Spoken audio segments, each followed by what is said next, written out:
Welcome back to Everyday Behavior for Everyday People, where we talk all things ABA and sometimes the things our grad programs didn't prepare us for, like personal finance. So we do want to start by acknowledging that everyone comes from different financial backgrounds and faces different circumstances.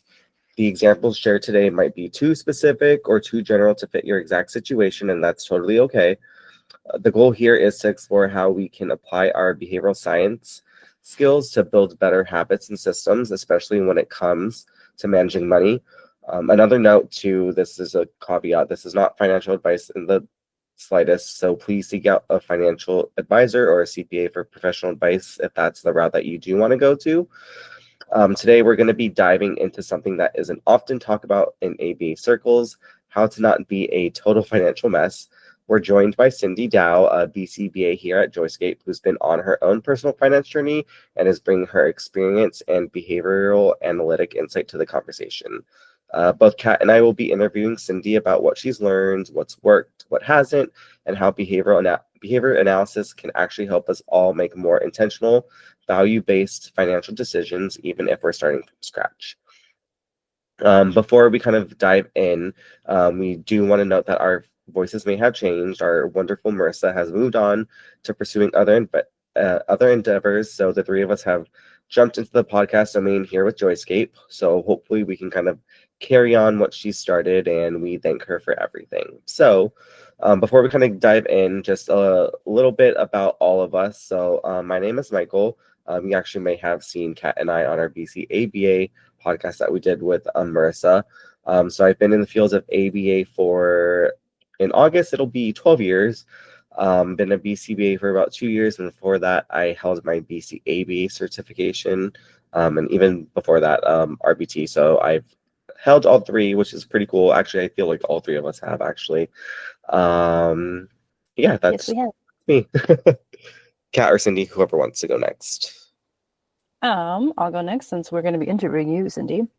I'm Kat Estrada, a BCBA at Joyscape. I've been in the field for almost 10 years. I think next year will be 10 years.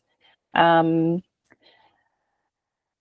very excited to hear about Cindy's information because I think I'm one of the bigger financial messes of the group. So, Cindy, tell us about yourself. I started in the field in 2013. I started as an RBT, went up the ranks, became a BCAB and then a BCBA in 2021. And that's kind of my journey. I currently work at Joyscape Therapy with these two lovely people, and I am regional director of BCBAs. Awesome. Thank you, Cindy. And kind of just diving right in. So I use this word because you used it earlier, but so kind of letting everyone know, what's your kind of obsession with money and how did that kind of start? Yeah, like I'm super passionate about money, and I think like I've always had that passion. When I was little, I used to collect coins and like put them in my piggy bank, and I would actually ask my grandparents for coins so I can like collect them all. But aside from that, I actually started looking at my budget seriously in 2022. And I started tracking my net worth, my expenses, my investments, and this all kind of started after following some Finsta accounts, which are some financial Instagram accounts. And that has really helped me kind of shift some of my habits and help me focus my money and where I really want my money to go. Awesome. That's good to know. I thought Finsta account was something different. Like a fake Insta? Yeah. So getting into the financial aspect, what does ABA have to do with money? How do we tie in what we do behavior analytically with our money behaviors? Yeah, so there's a few different ways money and ABA kind of work together or show up together. So the most obvious one is, obviously the services we provide are not for free. That, parents are charged or, sometimes insurances are charged with either copays or payments for services. In addition to that, our technicians and our BCBAs don't work for free either. So they also get paid, and that also is obviously paid in money. We also want to talk about kind of the behaviors around money. I think that's like a big topic of conversation that a lot of people can relate to. And we talk about behaviors when we think about like their history, what their environment is, similar to how we dive into any type of behavior in ABA, is that we think about those things.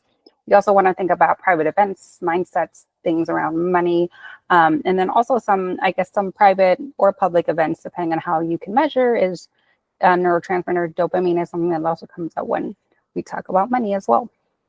Can we talk about paying RBTs with pizza? Yeah.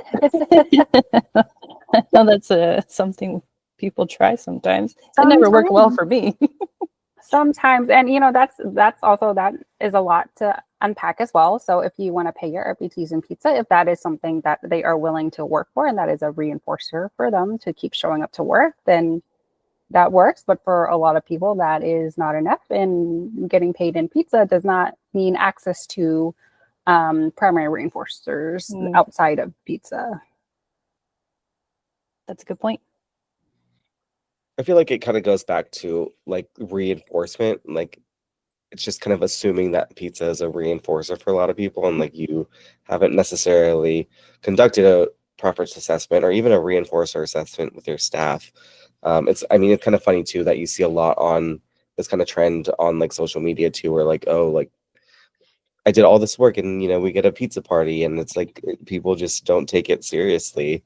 I feel like it kind of does go back into OBM a little bit sometimes with making sure you kind of assess what actually works and like what doesn't work for staff. Yeah, and I also think part of the conversation can be about kind of behaviors in terms of contingency-based and rule-governed behavior, because the contingency, it's supposed to be, I work really hard and I get paid with money, not I work really hard and now I get paid with pizza. That for a lot of people, I think that's kind of where the breakdown happens, is if the contingencies aren't being followed, then are you going to put in the behaviors for that contingency based if that's not the contingency you signed up for?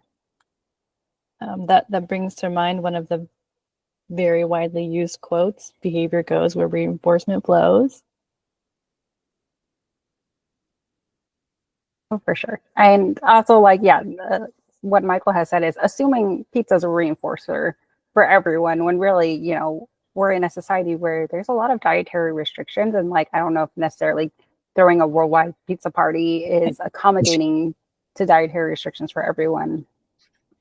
So I guess taking a step back, would it be kind of good and beneficial to operationally define some of these things? So like what is kind of like money, I guess, in a sense?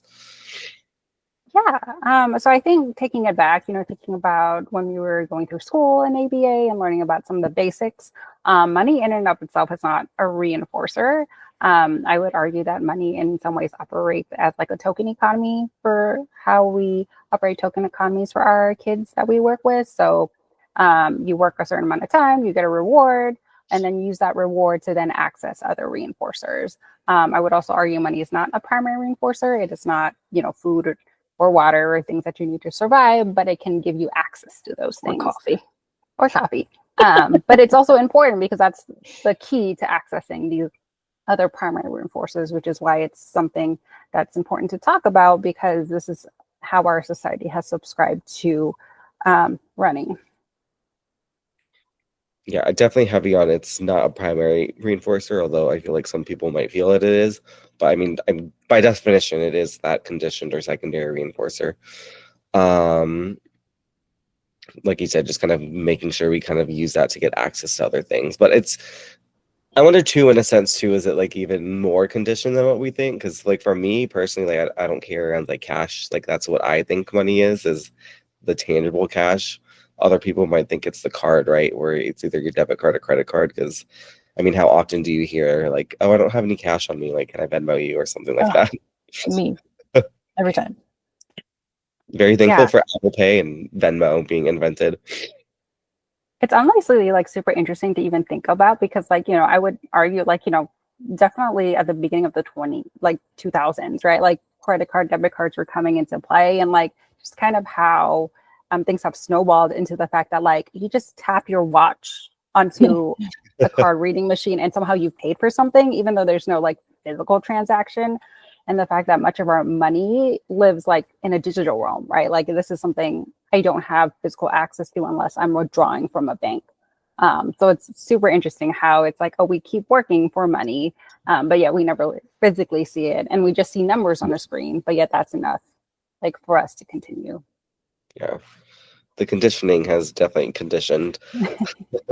I mean, it's funny too when you think about that, right? It's just so easy to tap things. So even when I'm at the gas station, like I don't want to get my card out. Like I just want to be able to tap my phone or tap my watch. And like when it doesn't work, I think because sometimes I don't even have my wallet, like I might just forget it. And so like if it doesn't work, then like what am I supposed to do? It's kind of like the equivalent of like when you see on the gas machine, like, oh, please see attendant. Like I'd rather just drive somewhere else and then go in to talk to someone.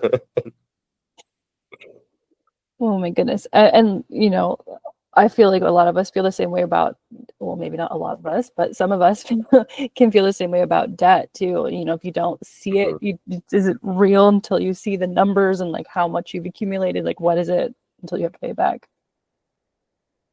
Yeah, I mean, that's a super interesting point, and that's something I wonder too, and maybe someone else can do the research study on it, is like, do we carry more debt now than we have in the past because of, maybe it's lifestyle, or maybe because now we've gone very digital with our banking, and how much of that plays into debt. It's also really like surprising. So before this podcast, I did some research on like what the average American debt is. So according to Forbes, about $6,455 from February 2025, which doesn't really sound like that much debt. And I think the way they categorize debt is like credit card debt. So this doesn't include like the mortgage or anything like that. It's just pure credit card debt. But I do wonder how that has changed over the histories, and if that correlates, or there's a causation to money moving to less of a physical item. Do you know if that also includes student debt? I don't think so. I think that article in particular was just credit card. But I guess if you did put your school payments on a credit card, I guess that would also include. But if you did not, then it doesn't include that. Right. Laughs and graduate student loans. Okay, so we've talked about what money is, these, magical numbers that just move on your accounts essentially these days. How do we use ABA to improve our financial situations? I'm not asking for a friend. I'm asking for me. Yeah, so I think the first thing to do is definitely make a budget. And I know that's like such a cliche thing to say, because any person would be like, you need to make a budget. But the reason why that is similar to how we tackle behaviors. We need the data. We need, kind of the observation, the ABC, what's going on, in order to figure out what to do next. So if you don't know what's going on, you can't necessarily move on to the step of how can I fix it, or what can I do to change behavior. And also what's great about making a budget, it's pretty objective in a way. The numbers don't lie. If you spent, $50 on DoorDash, you spent $50 on DoorDash, like, unless you're getting scammed or someone is taking money from your account, that truly is reflective of what you did and how much it is.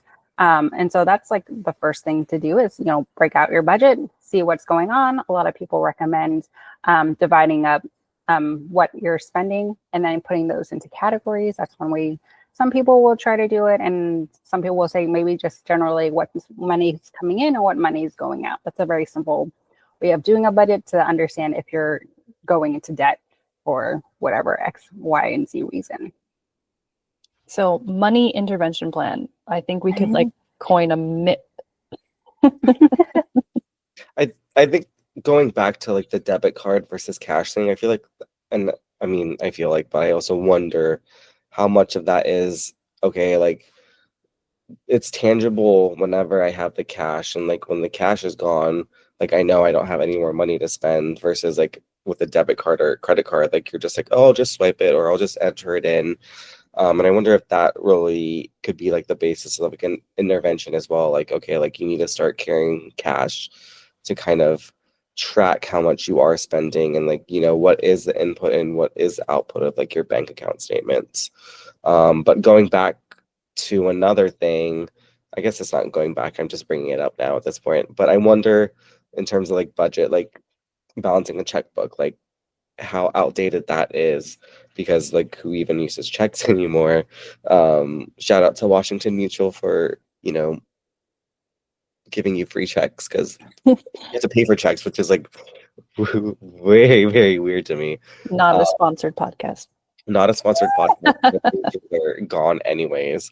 Although I think they did rebrand, or Chase bought them out. Anyways, this isn't sponsoring anyone. Again, this isn't any financial advice, but I mean, just speaking from personal experience too, I always go back and forth about if I want to do like paper and like budgeting that way, or doing an Excel is easier, because even Excel, like at least like you kind of just plug in numbers and it just updates automatically, which is really nice. Because like, yes, your banks do kind of break down what it is, but I feel like sometimes it's just very, very overwhelming to see like your bank statement. So I'm very interested to kind of see, if there's any research down the line that kind of looks about, okay, using ABA to kind of, mitigate risk in debt that way, but are there some interventions that kind of work better than others for some people? I feel like this would be an interesting study to do. I think that would speak to the response effort to all of it. I know I'm not doing anything that don't ask me to use a paper and a pencil to balance a checkbook. No, I'm Excel. I need it in there. I need it to do. It's already a difficult thing. It brings up a lot of emotions for a lot of people. So reducing that response effort probably goes very far in making any of these things long-term effective strategies.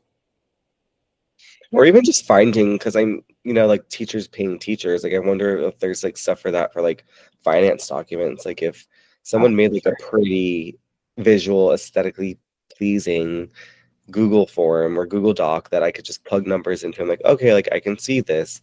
Because I mean, even for me personally, like I've started these things before, but like the maintenance of it hasn't always been there for me, where sometimes I'll do it for like maybe 2 or 3 months consecutively, and then it's been like 4 months. I'm like, I should probably update that, to be honest. I'm just interested to see if that's a thing. Yeah. I mean, I think, Michael, you also bring up a good point too, is that, we're not necessarily like balancing checkbooks anymore, but it also still seems like it's very much necessary for some people to really see what's happening with their money and their finances. And I really appreciate, Kat, you bringing up the response effort, because obviously if you have to sit down, write it down on a piece of paper, like that might be really effortful for some people versus just, typing up the numbers. But also I think checking your account, right? That also can be a lot of avoidant behavior. You don't know what's there unless you're checking. And avoidant on my part. And maybe that's where some people need to start, right? So when we talk about budget, there's a lot of like behaviors that go into it. It's not as simple as like, oh, like this is the one behavior. There's a lot of behaviors. Like if you're not going to check your account, there's no way you're going to get the numbers or even the information that you need to even start a budget. And if that's, the case, then maybe that's the thing that needs to be addressed first before even starting a budget. But also, Michael, to your point, there are things out there right now that are on Etsy from a variety of people. This has like, I've dived way too deep into this, but there are a number of like content creators that have made their own Excel sheets where you just plug in numbers. It'll show graphs, bar graphs, line graphs, whatever graphs you want to do.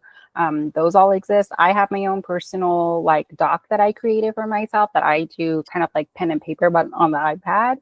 And that's been working for me. But yeah, I think part of it too is that being motivated to find those resources, because I think it's really hard, especially if you're drowning, then to even take any step forward, it's more effortful than other people taking the step forward. Yeah, because I wonder too, like how much of it is just like how you said avoidance, but also like learned helplessness, where you're like, I don't know if it's gonna get better. So like seeing it visually is just so it's very similar to, I feel like, reducing challenging behaviors, like just seeing things decrease, like seeing your debt increase is very, very reinforcing, but sometimes it's not salient enough to have it be reinforcing. So I wonder how much shaping kind of goes into this as well. Like, hey, like, can I slowly like kind of save? I feel like for me that was a thing too, where at one point I was like in a lot of debt where I'm like, I can't even save at the same time. So it's like, do I even try saving, or like do I do both at once? And it's definitely like led to a lot of like avoidant behavior, but just this is a weird reference, but I saw someone referencing like the Beyonce concert. It's like, oh, we know she's going to tour for Act 3, so what I'm going to start doing is putting $50 a paycheck aside, and that's 50 times, we figure it's like 26 times you get paid in a year if you're like bi-weekly typically, and that's close to like almost I should probably know the math on this. That's why we're on the podcast. But like 50 times 26, that would be $1,300 that you're already saving. And if you she goes into her in like 2 years, that's like $2,600. So like that's $2,600 you have ready to spend when those tickets drop. I'm like, oh, like that's a interesting point that I didn't think about doing. Like it's definitely like that delayed discounting where you kind of just have to have that reinforcement and be okay with delayed discounting. I have ADHD and executive dysfunctioning skills, so like delayed discounting is really, really hard for me. Like I like things like very instant and immediate. What learner doesn't like that kind of reinforcement? That example sounded like you have the reinforcer at the end, which would be the Beyonce tickets, that is motivating you enough to actually save for it. Yes. Yeah. What you were saying earlier too about the avoidant, not looking at the numbers. Perhaps our MIP needs just some tolerance to just looking at those numbers to start with. Yeah. Well, I wish too, and I know we've actually talked about this outside of podcast planning, but like I wish there was, because I see too, again, I'm referencing TikTok, so hopefully people listening get these references. But what I think is really cool is like I see these people who are like in the service industry, so like waiters and waitresses, they get their tip money in their tip bag and they put like like $5 here and like in this envelope, or like $10 here, and like one's for like gas, one's for rent. But for me, like I feel like that would be very, very helpful. But again, like I don't have the cash physically to break that down. So like I wish like you could kind of I could open multiple savings accounts, I guess, but like it would be cool if I had like this little folder within my checkings account that said like, oh, like this is for this and this is for this. Like I really wish there was something like that. I was like, I bet Cindy knows. Oh yes, go ahead, please. I'm sure I'm also not the only one. Hopefully I'm not the only one that feels this way in their financial journey. So hopefully my life lessons are learning for other people. Yeah. So, okay, we're not sponsored by them, but Ally is an online savings banking account, and they're only done through online. And what you do is you open a savings account and you can do what they call buckets. So a lot of people coin this as either sinking funds, so basically dividing up your finances into categories. But in Ally, you can have up to, I guess, 10 buckets, and basically you can categorize them how you want. So, one bucket may be for, rent. The other bucket is for gas. One for groceries, and then just like anything else you possibly need. And then basically when you get paid, the idea is that you get X amount of money, so say $1,000, and then you divide your money based on these buckets and based on what you're saving for. So knowing, rent is 500, you throw rent in there, and then you divide the other 500 amongst your buckets. And then over time, you will save up the money that you will need on a rainy day or for whatever expenses that you possibly would want to buy. Like I feel like that would be really cool and beneficial too, because like for instance, say if you're like saving for this one bucket and you're like, hey, like this bucket's like up to $2,000, like my credit card debt is like $3,000. Why don't I just use this bucket to kind of pay that off instead and just restart this bucket for this, like my sinking funds? Because I feel like I would do that too, where it's like I forget that one game show where The Weakest Link, where you can bank and you're like, as they're banking, like the money just grows and grows and grows, and like you can kind of compounding or exponential, whichever financial term. Like it's nice to kind of see those big amounts and be like, oh, like I'm gonna just take this and like move it here. But again, I feel like that just goes to like me needing to tolerate delayed discounting and delayed reinforcement. So we've talked a lot about, how we can use some of these ABA things for our finances. Yeah. What do we do? Obviously, we're coming up with all these potential problems. What do we do when the budget doesn't work? So when the budget doesn't work, similar to when you put in an intervention plan or, you start any kind of, intervention, if it doesn't work, sometimes you throw it all away. Sometimes, you don't start back at square one, but sometimes what you do is you just kind of dig a little deeper. You make modifications. and identify weak points.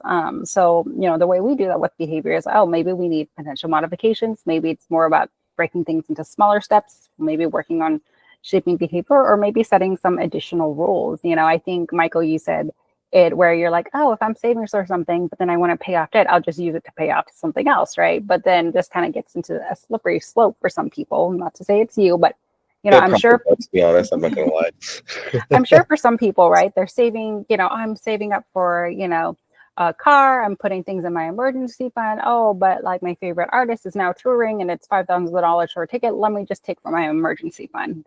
And that's, kind of defeats the purpose of budgeting, because the idea is that this money is allocated to certain things. And obviously, if an emergency really does come up and you need a pool, that's totally fine. But also, I think for some people, it might be a little hard to set rules and then start breaking the rules, because now that gives them kind of permission to break the rules. And so then now your budget might just kind of go out the window, because now you're not following the rules that you've set for yourself.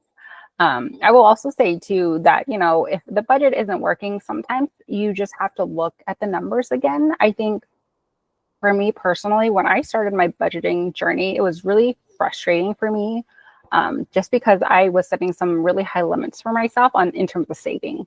And I was like, why can't I save like this person, right? And I think that's also something you shouldn't do, is compare yourself to other people, because That's other people, you for me. Yeah.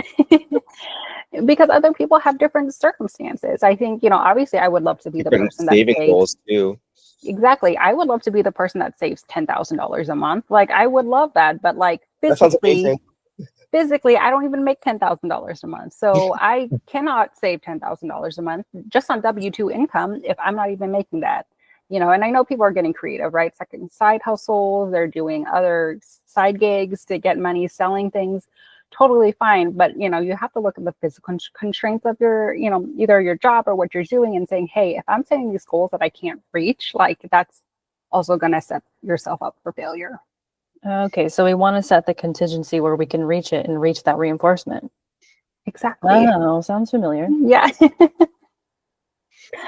And going back to it too, I feel like, Kat, when you're saying like, what do you do like when the budget doesn't work? I mean, I feel like data with our clients, we're usually checking so often, like, if the intervention plan isn't working within 2 weeks and the data is not indicative of it, go back and kind of modify as needed. So I wonder too, like, is it 2 weeks we're looking at our budget and seeing if that's working? Like, I wonder what the kind of fine line is. And I feel like it's going to be like with our clients, it's all going to be individualized, but I feel like just knowing and just setting those boundaries, like, hey, like, if I'm not making the dent that I want to in like, 2 months, maybe I need to go back to the drawing board and kind of figure out like, hey, maybe I need to be making like bigger payments, or, going into this bucket a lot more.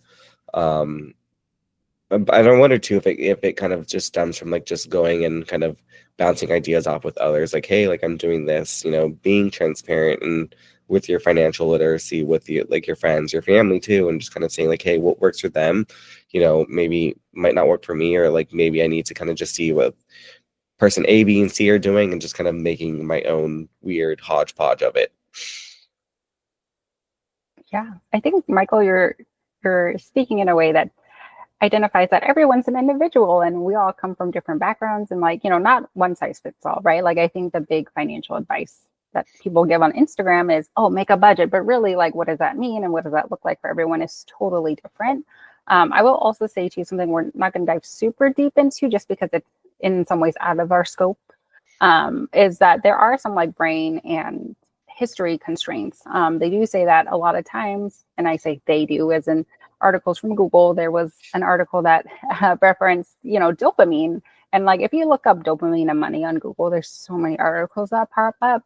And, obviously, like, that might differ from person to person, is how dopamine is released, what part of the brain it's released. There was a study that was done by Vanderbilt where it said, people that chose a harder reward and a harder task had different dopamines emissions from different parts of the brain than people who chose a task that was easier with less payout, right? So there's a lot of different things that affect us as people that we may not like see physically, but these are things too that affect our behavior. And these are private events that may be public if we can access those, but these are always like mostly private events that we don't have access to, but can also be a factor in our behavior.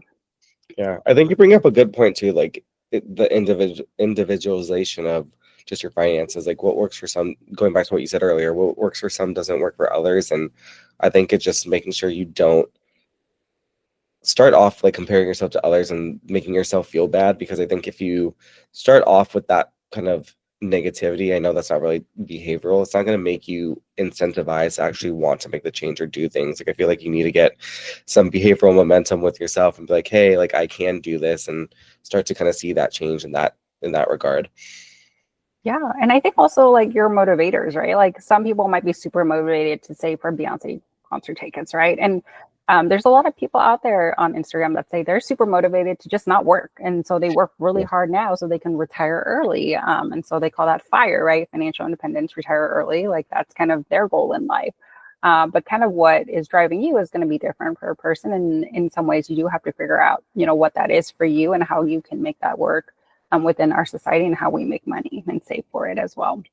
Yeah.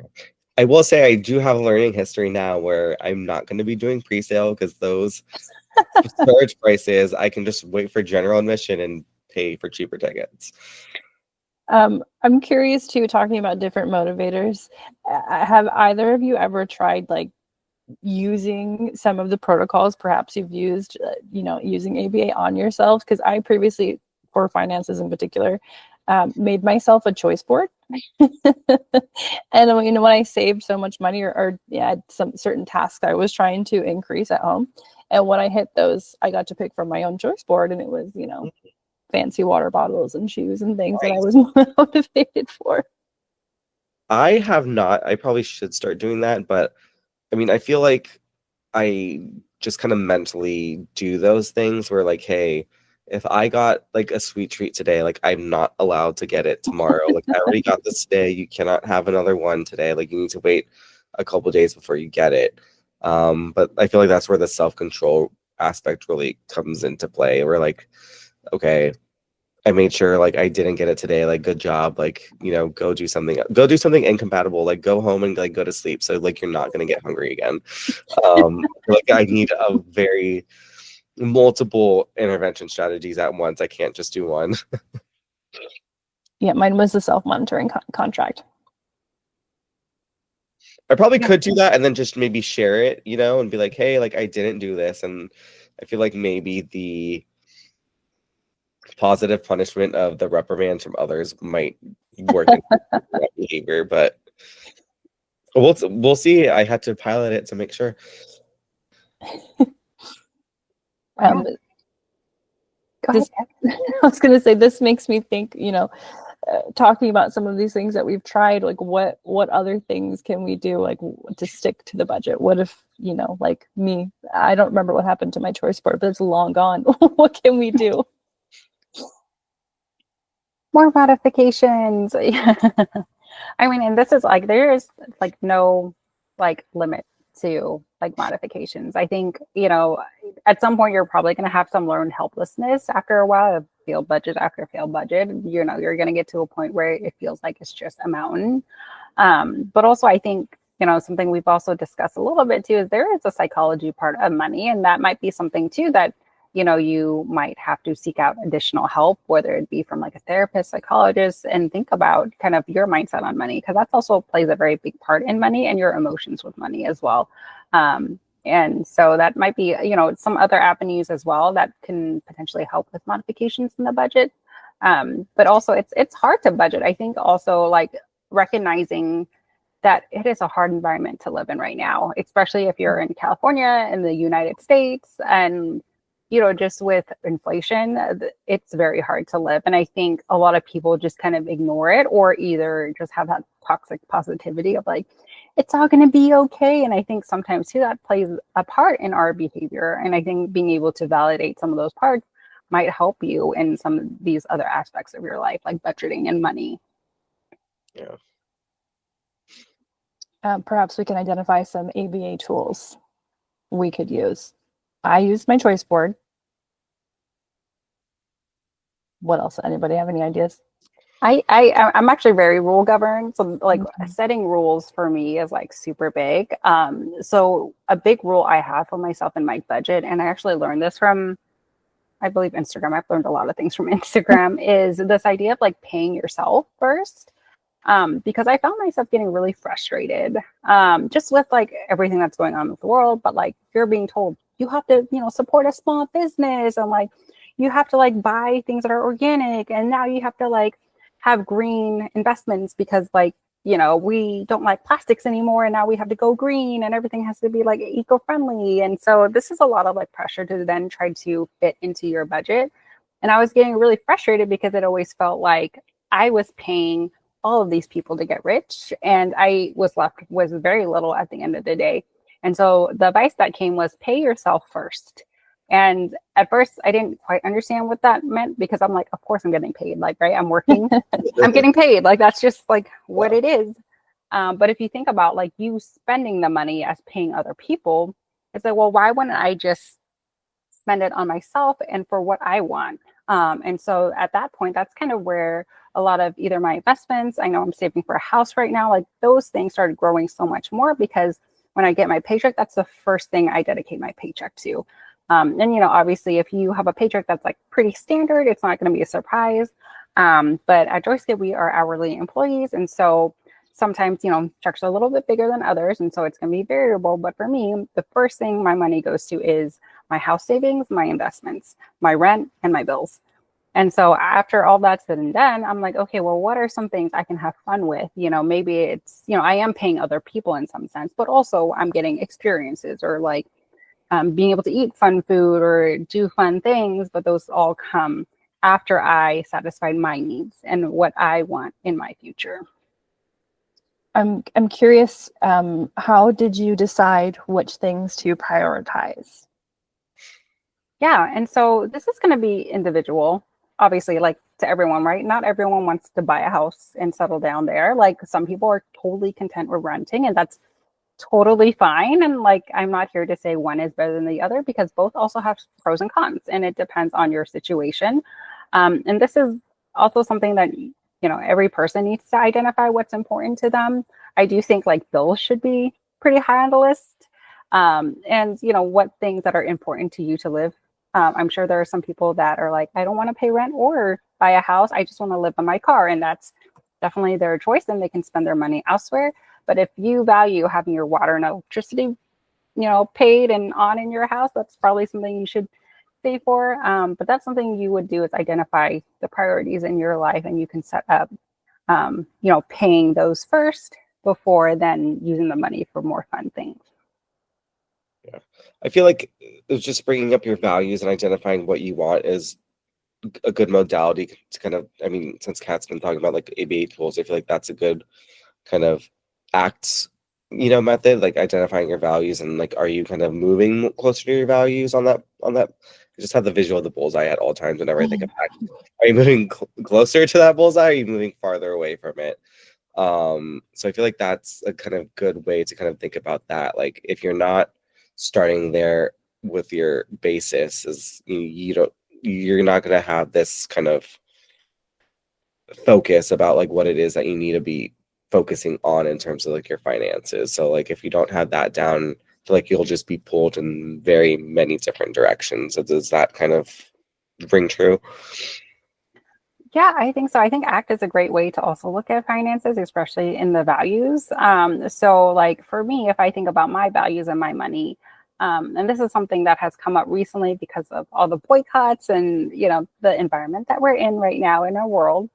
I was talking to my partner about this, about how, they want us to boycott Target. They want us to boycott, all of these things. But really, if you're someone who lives in a more rural place where Target is the only place that you can shop from, and the next available is 3 hours away or 2 hours away even, and now you have to spend gas money to go there, that's going to make it really hard to do that behavior. But if you have money on your side, right, it might be a little bit easier to be like, it's fine, I will pay the gas money to live my values. And this is why budgeting is so important, is that the more money you have, the more choices and power that you have. And this is true in terms of, if you want to eat organic, that's always going to be more expensive than not eating organic. But if that's a value you want, then you need the money to pay for it. And finding that money is going to be important for you. Or, going green, that's something I've started doing. And In some ways I've also started shaping myself is, I want to go plastic free. But things that are not in plastic containers that are not mass produced is very expensive. And so what I've started doing is, every year I pick one thing to just go plastic free on, and I've stuck to it. So I started with my body wash. Now I use bar soap. And then I did my face wash. Now that's a bar. I then started using hand soap. That's like the next thing that's leaving that's not plastic. And then next is my detergent.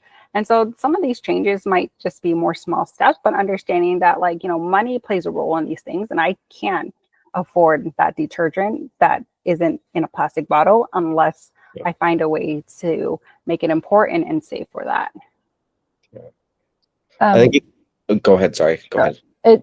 So talking about ACT made me think also it could be utilized as a tool to analyze if your MIP is going well, when you're, or even, a coping strategy during those moments where you might want to just buy those pre-sale Beyonce tickets and ask yourself instead, okay, does this align with my values? Is this bringing me closer or further away, to help decide if we should make that decision right now or perhaps wait?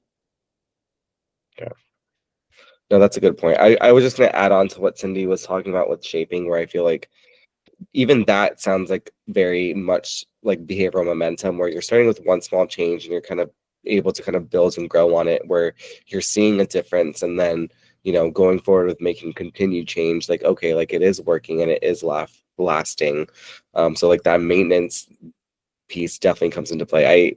When you're going through the list of things, I was like, oh yeah, they make the laundry detergent pods, they could do it that way. Or I've seen little tabs, they look Cindy said no. they look like little Alka-Seltzer tablets, basically, where you're oh no, don't use those ones. That's, the tablets are fine. It's the one that are wrapped in plastic or not fine. Oh yeah, that's what I was going for. Sorry, yeah, I seen the Alka-Seltzer looking tablets where you can buy those, and they use green packaging for that, and you just kind of pop it in where it reduces the waste. Because you're right, those things are massive, the laundry detergent things that. If you're trying to reduce your use of plastic, I'm that probably is the number one contender of plastic, I feel just because the volume of it is very, very big.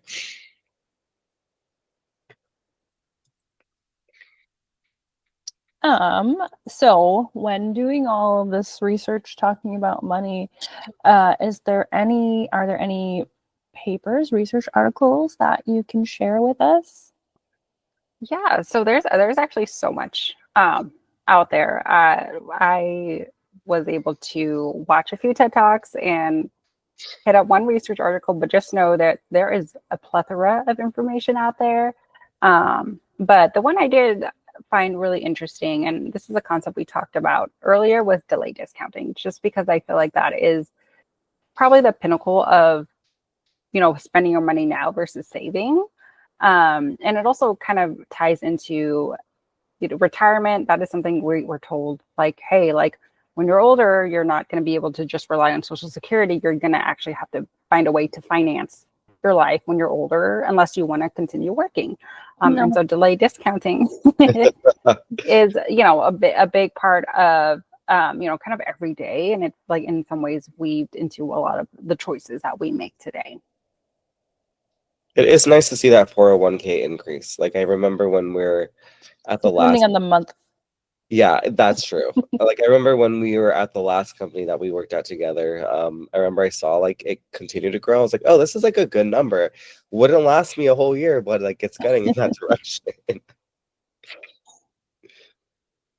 Yeah. So would this be a good time to talk about the article and kind of what they looked at in relation to finances? I think so. Okay, great. Okay, so we're just going to give the title on the author before we forget to give credit. So the article I looked at was from 2013. So just know that this was done, over a decade ago by Dixon. The title of the article is Delay Discounting of Hypothetical and Real Money and the Effects of Holding Reinforcement. So what this article kind of looked at is the idea of delayed discounting, but whether or not it matters if we're talking about real money or hypothetical money. So a lot of times when we talk about delayed discounting and research that's around delayed discounting, it's, kind of all hypothetical money. And so what they wanted to know is like, is this socially valid, right? We're testing this theory, this idea, and if it doesn't actually have any real world like validity, what's the point, right? Like it just exists in this vacuum of research. And so in this experiment, basically what they looked at was, you know, some different types of conditions. Two conditions had what they called blackouts. And that basically meant that like reinforcement was held constant. And then there were some other ones where reinforcement was not held constant. And so this would be depending on, you know, what the participant would pick in terms of like delay. So example would be, you know, in a not blackout condition, it would be, you know, do you want like 5 cents now or 13 cents in 30 seconds? And so you would actually have to wait 30 seconds to get the 13 cents. And in that condition, they had, you know, two, where it was like, one, you actually could earn the real money. And then two, you actually couldn't earn the real money, but you had to pretend like you could earn the real money.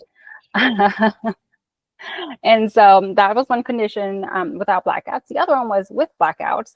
And so basically they were told the same thing, hypothetical money, pretend it's real money, or you can actually do real money. But what happened was they would tell you, you can earn 5 cents now or 13 cents in 30 seconds. But then the delay between the reinforcement, if they picked the delay one, it would be the same every single time. So no matter what the delay it said, you always just had to wait the certain amount of time that they had set. And so, yeah, so basically they had, you know, the students go through all those. They also had a condition where it was just like standard delay discounting. And there were no actual delays in like the receiving of reinforcement. And so, surprise, what they found was that the conditions where there were blackouts, that the students just didn't respond to a typical like standard discounting way. And that group was significantly different from the group that had no blackouts at all, where they had to just wait a certain amount of time. And that group mirrored delayed discounting kind of more similarly. They also looked at, you know, just kind of limitations of the study. And some of it was that the session lengths were a little bit different. So that might be why there were some results that were there that weren't supposed to be there. They also looked at potentially people would be gaming the system where they would try to just answer because then your session would be shorter. And so you're maximizing your time by not being there. So, you know, negative reinforcement of leaving.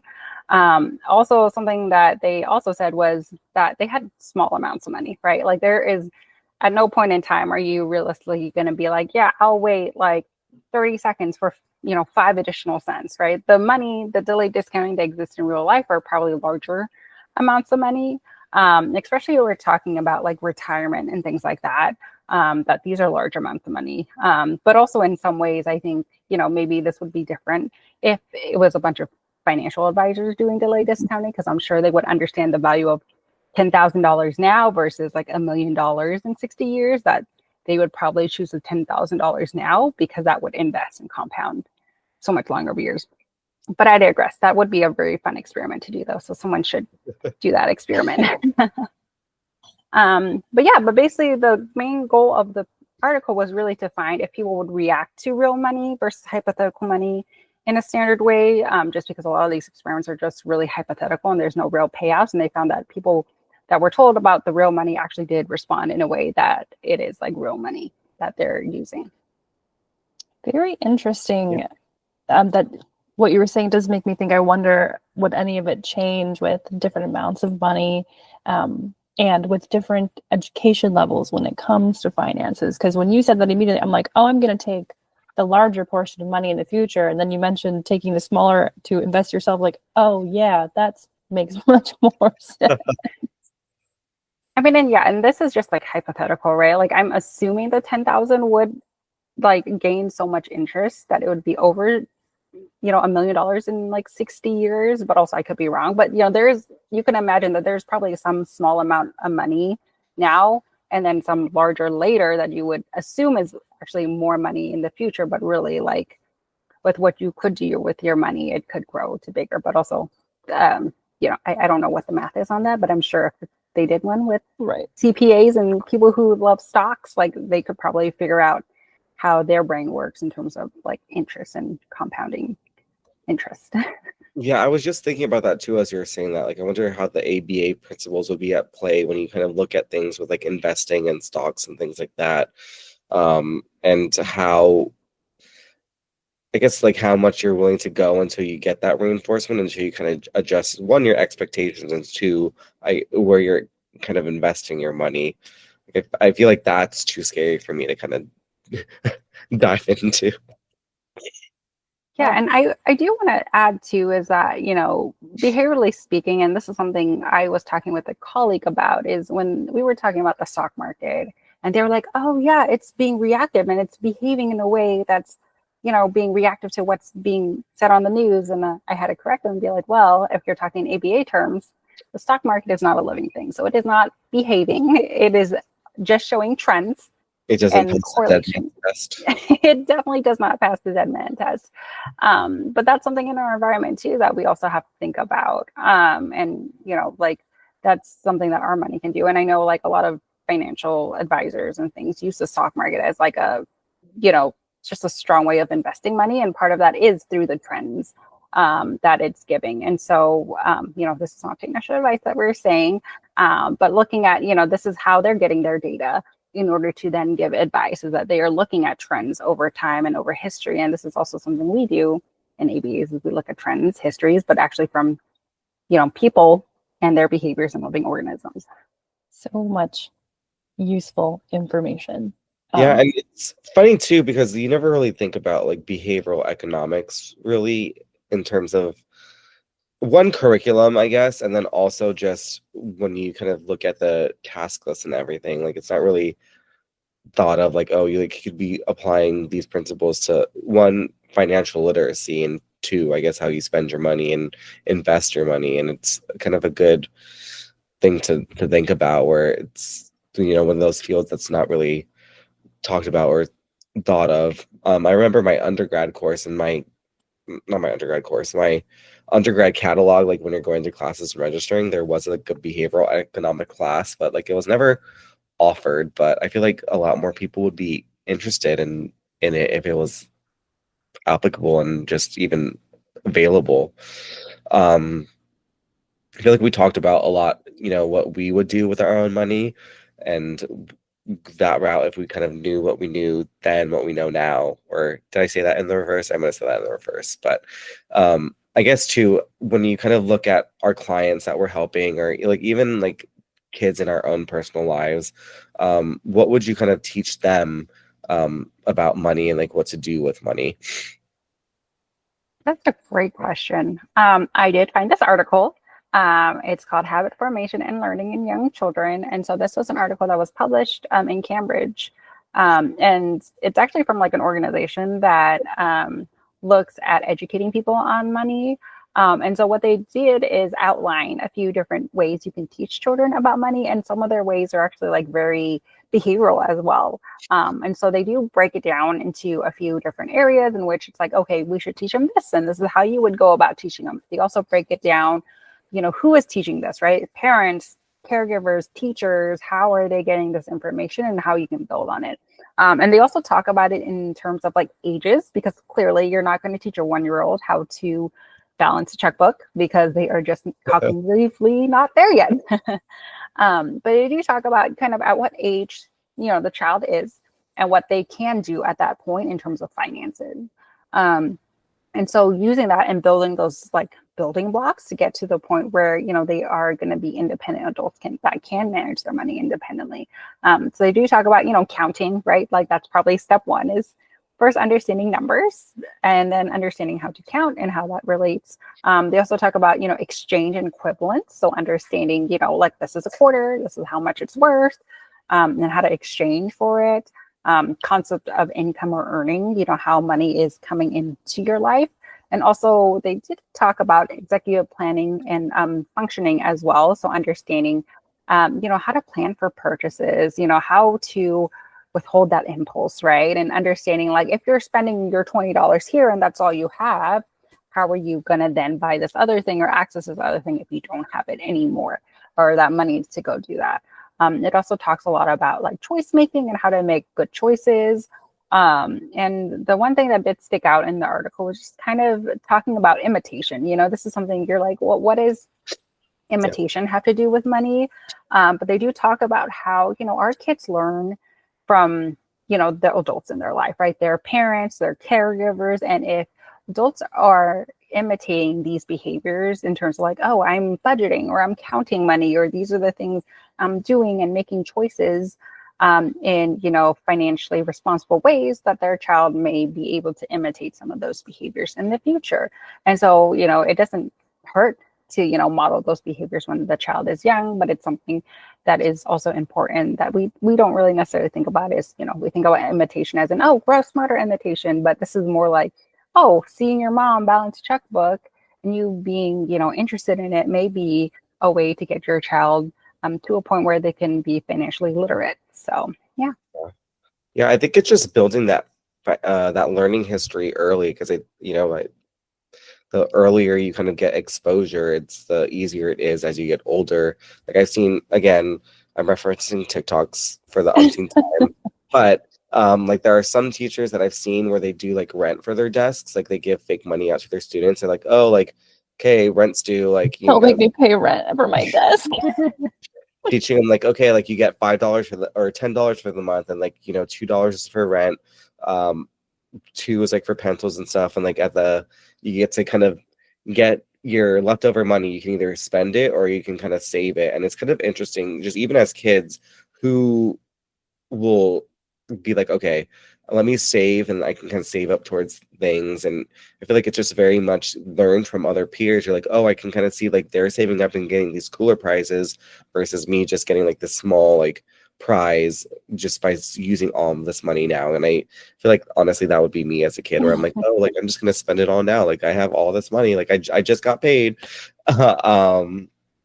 And then it's kind of seeing like, oh, like my friends are getting this cooler prize by saving this money, like I want to start doing that.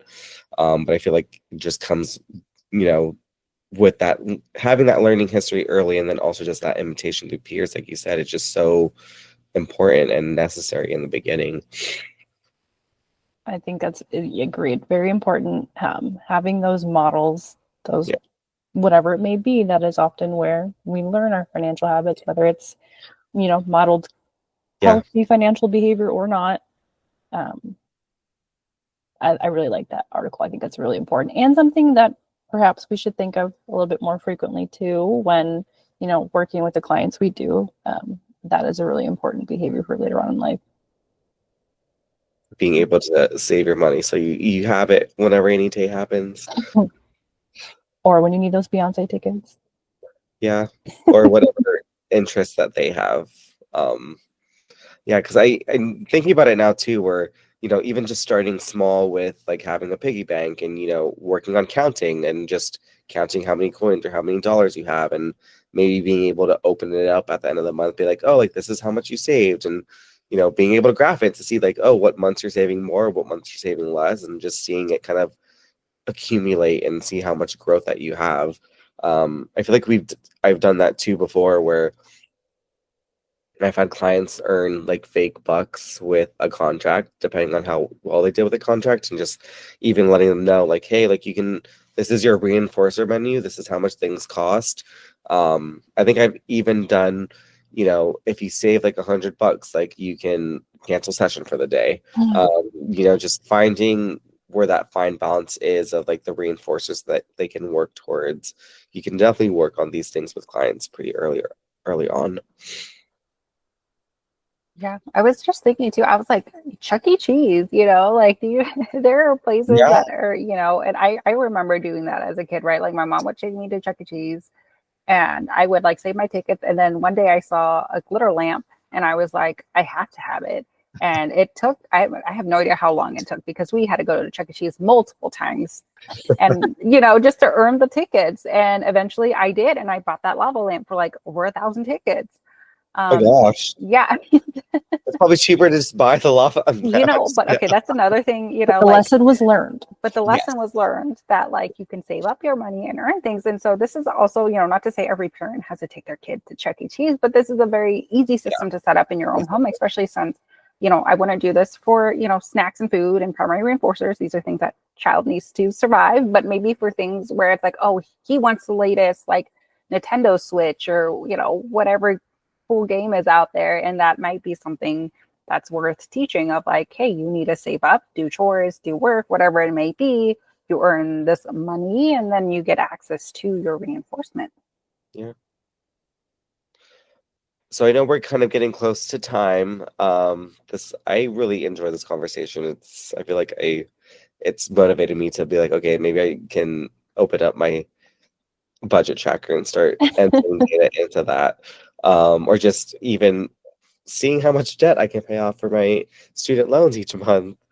I guess like if you had to do like one big takeaway from like kind of this discussion that we had today, like what would it be? Oh, the big takeaway. I would say definitely, I mean, I guess the biggest advice I can give is just, you know, try your best. I think that's like all we can ever ask of is, you know, you might start your budget and fail. All right. Or you might start your budget and you do really good and then it doesn't do so well. Or like you might feel really overwhelmed at first, right? But no matter what it is your best. And that's all we can ask for. And, you know, obviously ask for help if you need it. You know, there's so many resources that are free that are out there for you to access to. So don't be afraid to also ask for help, but also know that like your best is all we ever ask of each other. And so if you can give your best, then that's great. Thank you, Cindy.